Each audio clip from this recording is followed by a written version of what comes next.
Welcome to Pranav Samayal.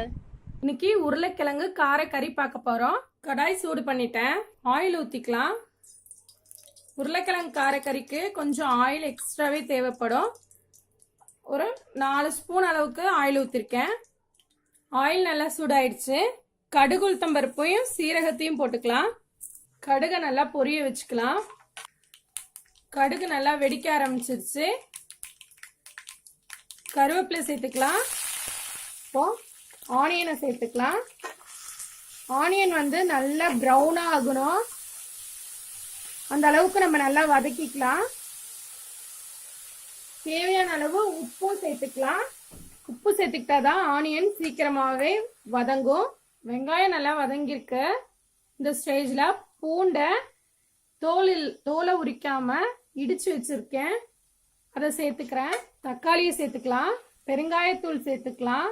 ஒரு 1/4 spoon மஞ்சத்தூள், 2 spoon மிளகாய் தூள் சேர்த்துக்கிறேன். உங்களுக்கு இன்னும் காரம் வேணும்னா நீங்க சேர்த்துக்கலாம். நல்லா மிக்ஸ் பண்ணிக்கோங்க. தூளோட ஸ்மெல் போற அளவுக்கு நல்லா வதக்கிக்கலாம். நல்லா மசிஞ்சு வந்துருச்சு.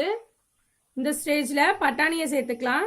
உருளைக்கிழங்கையும் சேர்த்துக்கலாம். இதை நல்லா மிக்ஸ் பண்ணிட்டு தண்ணி சேர்த்துக்கலாம். தண்ணி சேர்த்துக்கிறேன். உருளைக்கிழங்கும் பட்டாணியும் வேகிற அளவுக்கு தண்ணி சேர்த்துக்கிறேன்.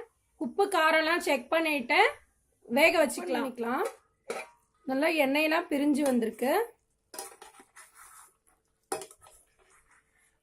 பட்டாணி நல்லா வெந்துருச்சு. உருளைக்கிழங்கும் நல்லா வெந்துருச்சு. தண்ணி மட்டும் இன்னும் கொஞ்ச நேரம் ட்ரை ஆகணும். கொத்தமல்லி தூவிக்கலாம். சாம்பார் சாதம், ரசம், தயிர் சாதத்துக்கெல்லாம் ரொம்பவே டேஸ்டா இருக்கும் இந்த கிரேவி. உருளைக்கிழங்கு வந்து உடஞ்சிடக்கூடாது, வெந்திருக்கணும்.